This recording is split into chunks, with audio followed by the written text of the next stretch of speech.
talked about a database, perhaps, that is public, everyone knows, so we know who is mining where, and I can come to you and say, Dr. Lucy, please, this land that you are mining, please, it's too close to my land, move away, you know. So this can be public information, right? It need not be secret, and it will actually enforce accountability, because people know that other people know. Enforcement and accountability, depoliticizing agencies, and even the issue.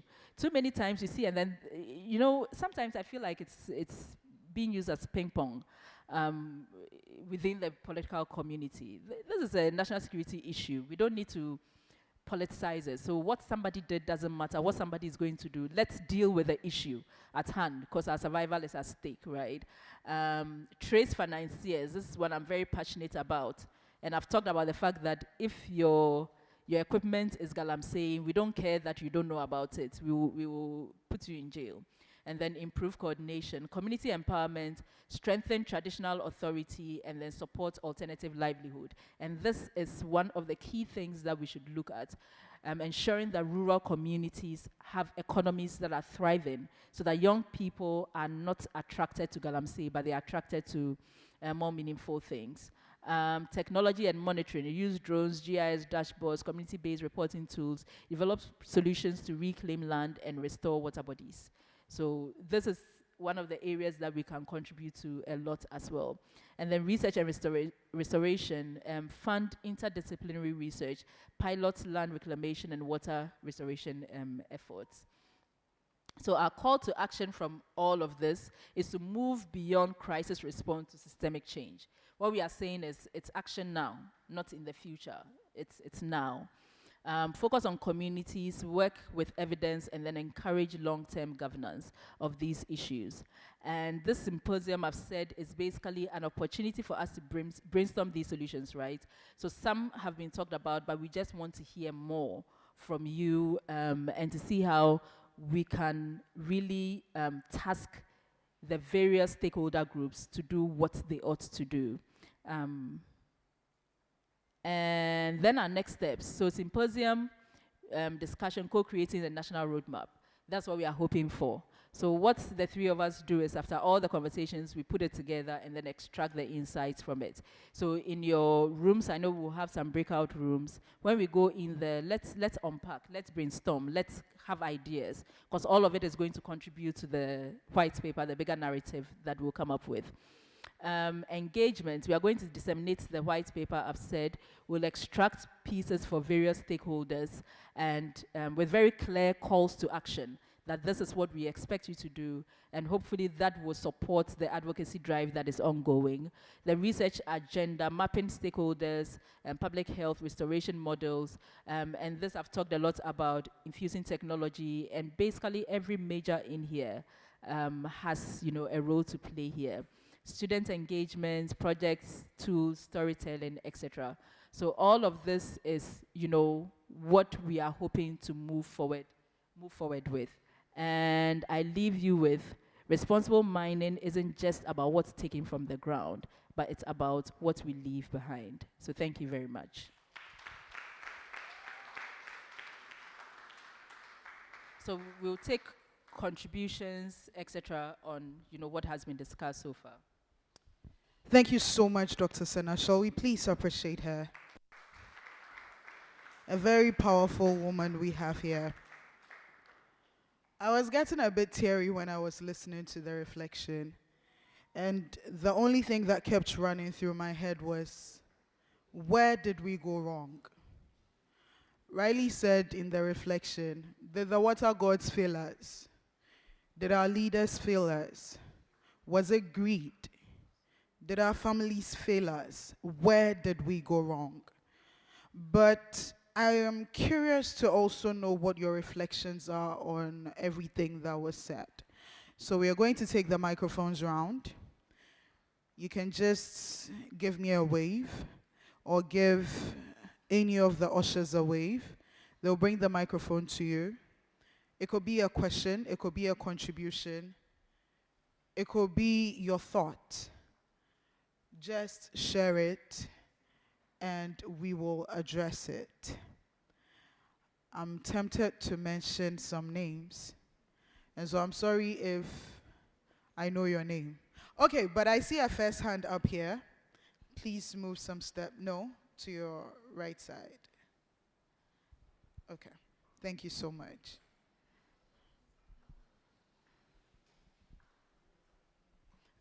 Perfect.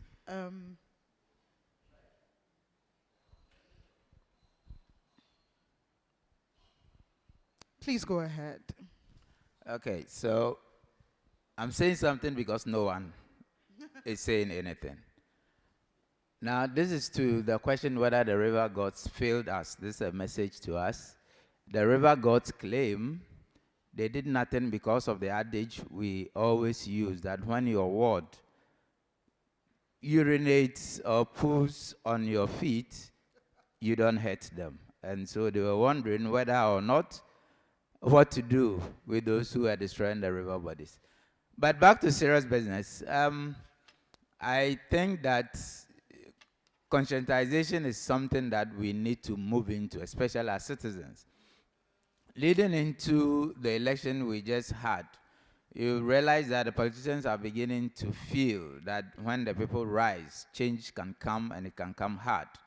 And so looking at that and comparing that with the Gen Z situation, where you have some of these miners in the pit saying, hey, we don't care, we want the money. I mean, some of them boast about the things they are doing. So you ask yourself, even if we move into the communities, trying to educate them, how are we going to go about it? And so for those of us who are not involved, those in the community, like Osaberima and the rest, if all of us, like the Sasana was saying, out of conscience, even if you're alone, you tell yourself, I'm not selling this land for you, even if I need to be hungry, like our forebears did.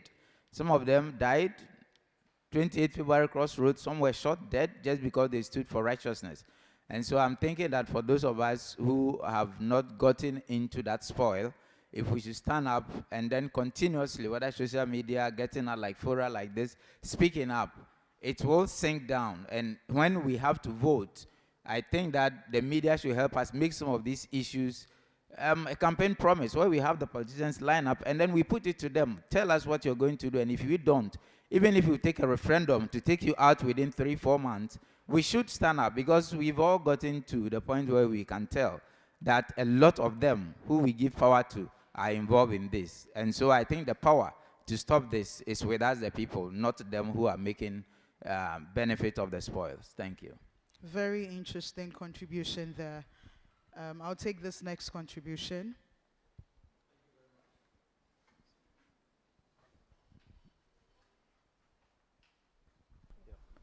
Okay, thank you very much. So I'm particularly excited that an academic institution like Academic City is really focusing on the issue of Galamsey. A quick question for me, as researchers, I would have loved to see numbers on, for instance, the number of Galamsey sites that you possibly explored. I mean, maybe if I come here, I want to see, okay, based on what we tried looking at, we're able to map out 1,000 Galamsey sites across the country, broken down into regions, and that would have been very helpful. And I think going forward, you should be able to consider that and maybe look for some funding to help you achieve that. We should be able to have that kind of data because the issue of Galamsey seems to be multifaceted. There is the aspect that says that some people get the mining licenses and yet they do the wrong thing. So that becomes Galamsey, right? That is doing an illegal thing. That is what makes it Galamsey. Now, we want to, out of that data, we would want to see how many of these Galamsey sites are actually licensed mining areas. That should be very useful data for future exploration or discussions. And then how many of these Galamsey sites, of course, are purely illegal sites. So we want to see, I mean, the two angles, okay? Those who go for the licenses and yet do the wrong thing. That gives a very,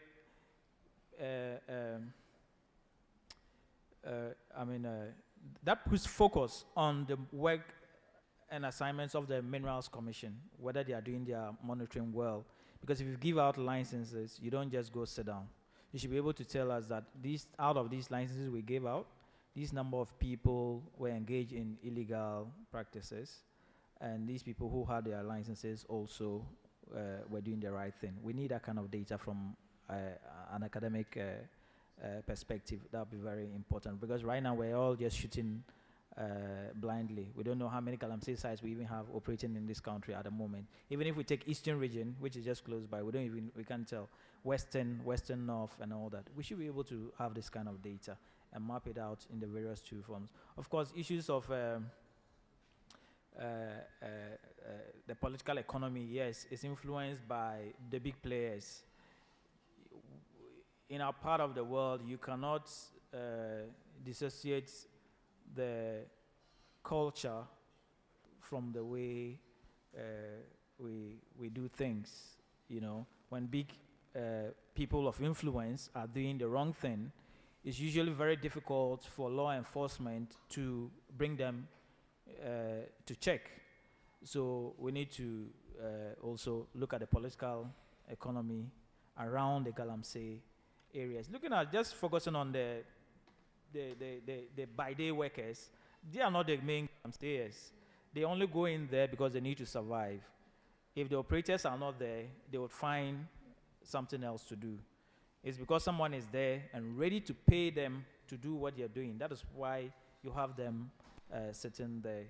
So maybe the political economy aspect of the research would also be very important. Thank you very much. Yeah. Thank you so much. Shall we please appreciate the feedbacks, the contribution we've received so far? And to add to what has been said, I mean, there is a school of thought that believes that we are tackling this whole conversation the wrong way when it comes to the demonstrations that has been held. Some say we are hosting or holding the demonstrations in the wrong places. We don't see the mining here in Greater Accra. So why are we demonstrating in Greater Accra? Why are we not going to the sites where the Galamsey situation is at?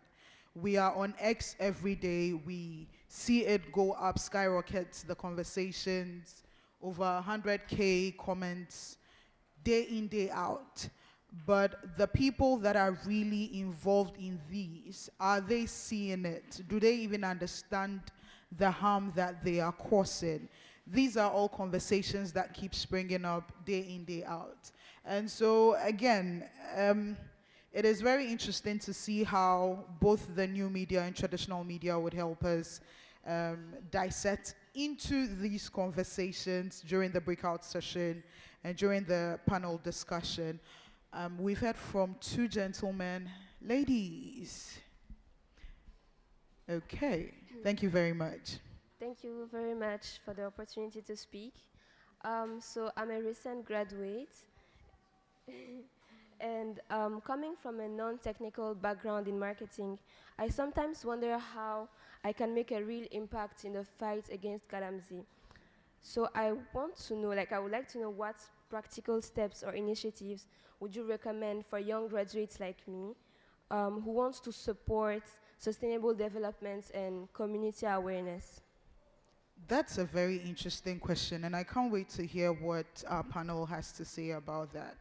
And I'm excited about what she said because she's coming in with the solutions and not the complaints. How do we tackle it? And so your question is duly noted.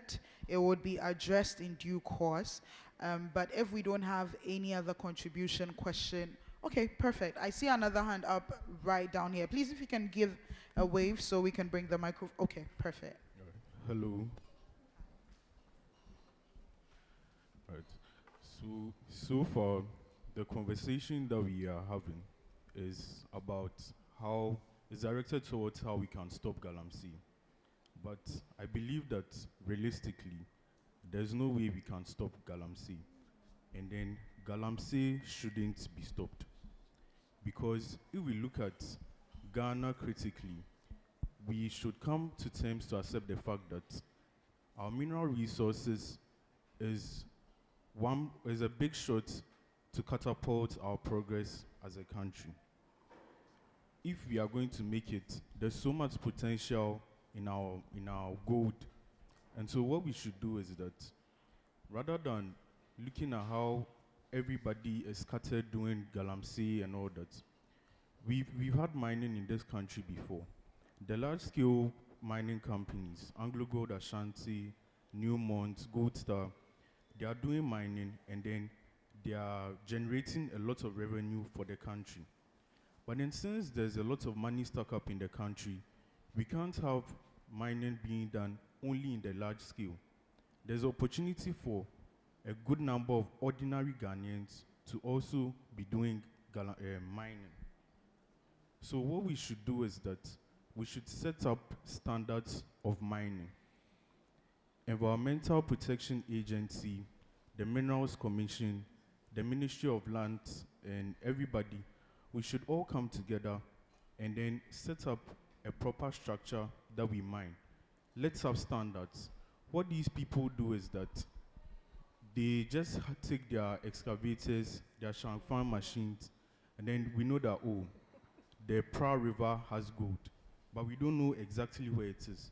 So we go in there, we just do try and error, and then we end up polluting our water bodies. But if we can look at Ghana's map on a geographical level, we can realize that there's gold at this specific place. There's gold at this specific place. Now it's open for everybody to mine, but then there's a legal process that you have to follow. When you come in, these are the things that you need to have. When you go out there, the Environmental Protection Agency has people on ground who are monitoring your activities. So you do this at this stage, you have to make sure that we've done maybe surface mining.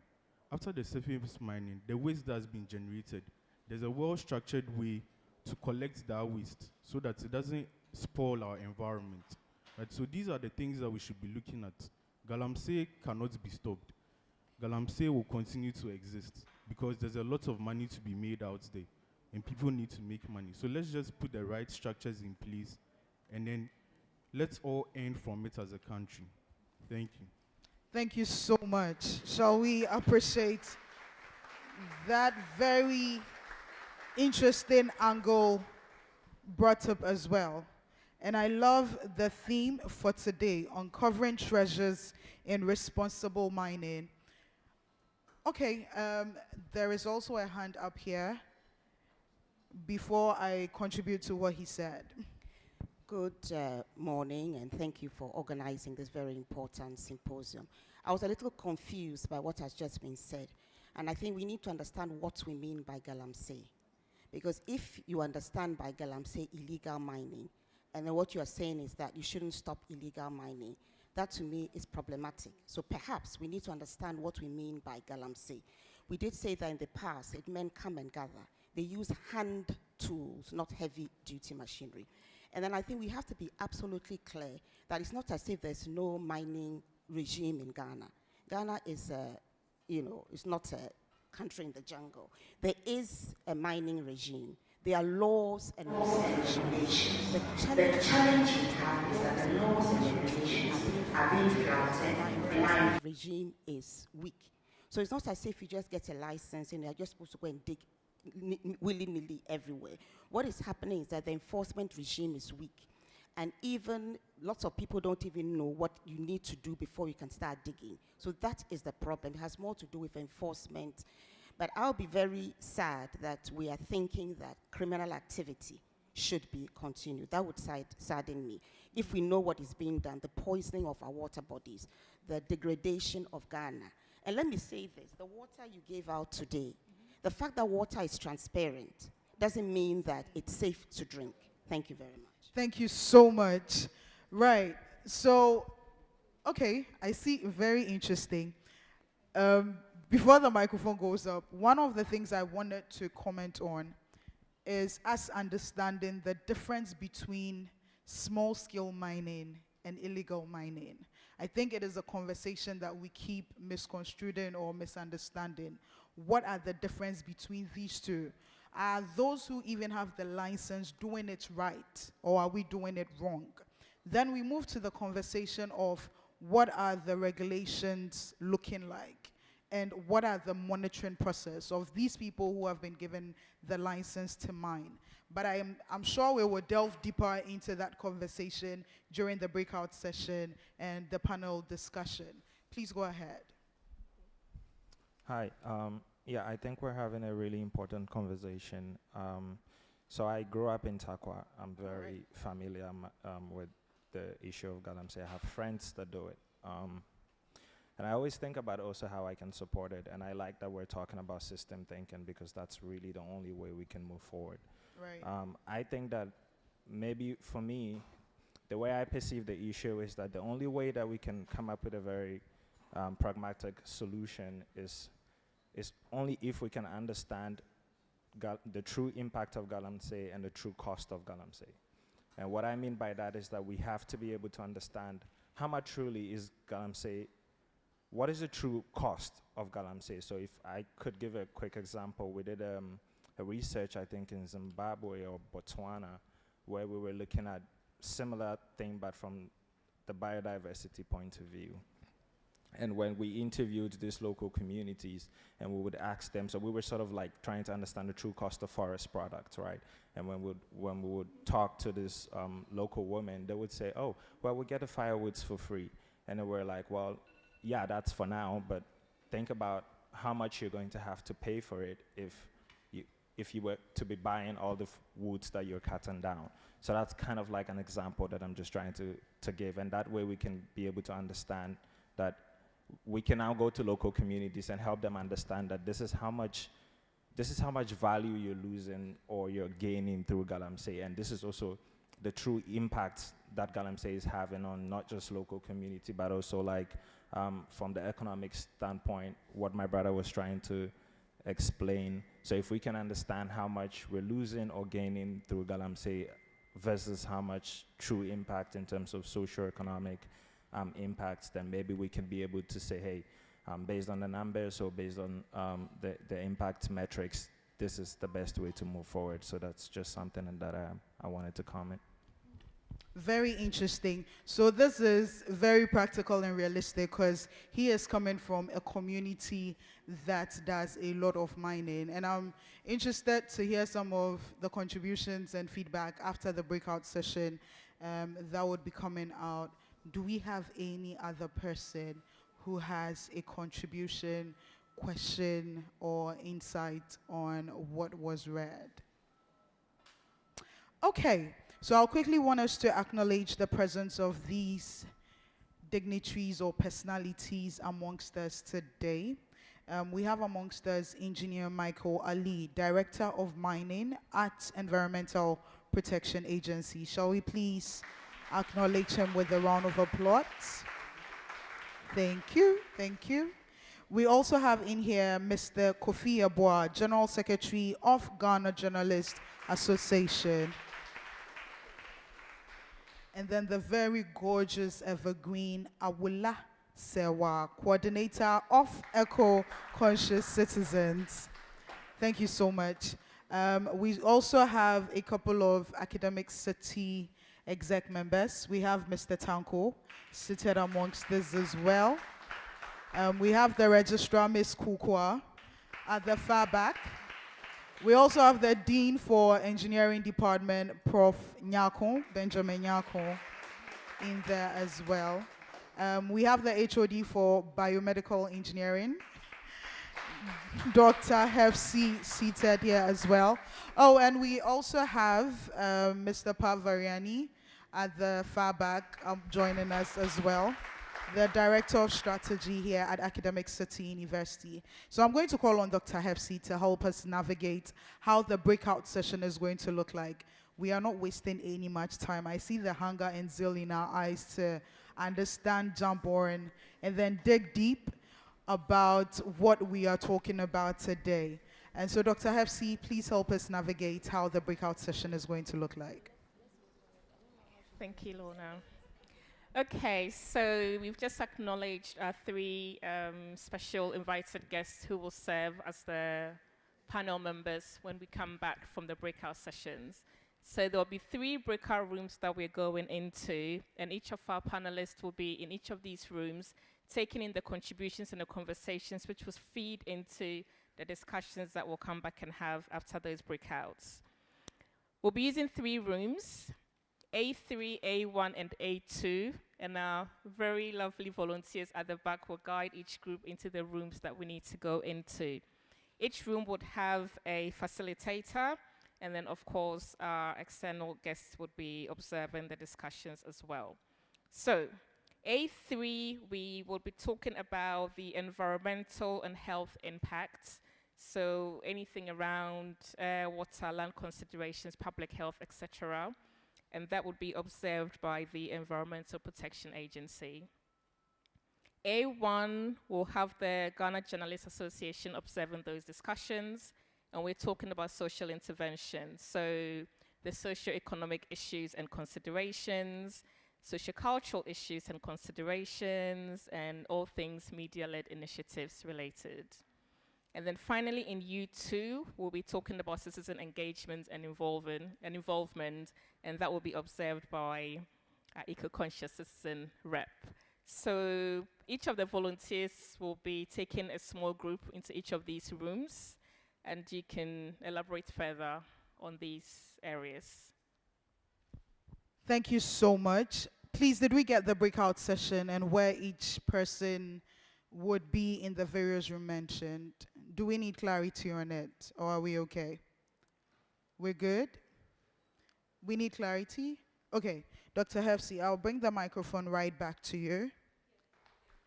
Okay. All right, thank you so much. So this is how it's going to run. We're going to have environmental and health impact at A3, and this would be handled by the Environmental and Protection Agency. Then in A1, we're going to have the social interventions, where we will be discussing social economic issues and considerations, social cultural issues and considerations, as well as media-led initiative. This would be handled by the rep from GIJ at A1. I'm taking A3 again. We're going to have the environmental and health impact, where we'll discuss air, water, and land considerations, as well as public health. Then with U2,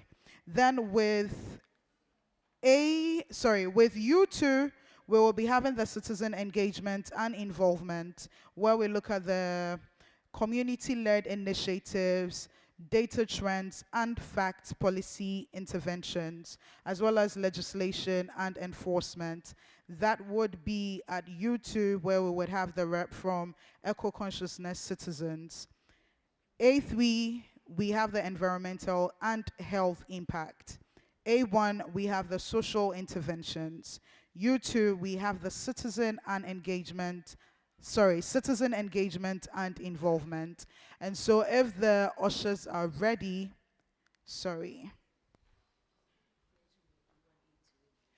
Oh.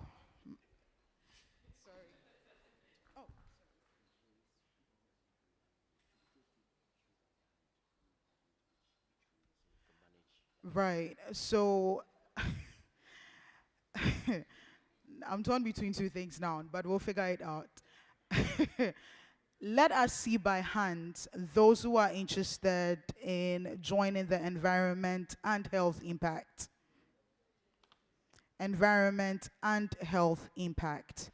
So if we can have one usher to help us usher them into the space, then we can have a clear navigation to the spaces we are supposed to be into. So the usher is from where I stand to my far left. From where you sit to your right, the usher is there to usher us in. And so those interested in environmental and health impact with the Environment and Protection Agency to A3. The usher is waiting for us there. Thank you very much. Then let me see by hands as well, those interested in the social interventions. Social interventions by GIJ, where we are going to discuss socio-economic issues and considerations, social, cultural issues and considerations, and then media-led initiatives. The usher is at, oh, okay, I have the usher right in front of me. So if you can please move to the door there so that they would join you there. Thank you so much. So please, those going to the social interventions, it is to my right. Thank you. The usher would be waiting to my right. Thank you so much. Then finally, the citizen engagement and involvement. Citizen engagement and involvement. Please, to my left, the usher would be waiting for you there, to my left. So citizen engagement and involvement, we are moving to you two. The usher is to my left. Please follow suit to navigate the room you're headed to. Thank you very much, and we will see you back here after the breakout session. Thank you. So my name is Abdul Hamid. I study computer engineering, and one word that describes my stay here is just inspired.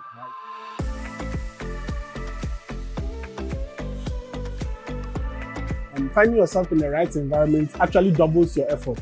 And I believe that finding myself at Academic City, I was able to take on very important projects. And one of the most interesting of them being building a debugger in C++. I had a lot of experiences with the staff, management, the students, and from those experiences, I have really learned a lot. And I believe I'm just inspired to do more after I leave this place.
Try two.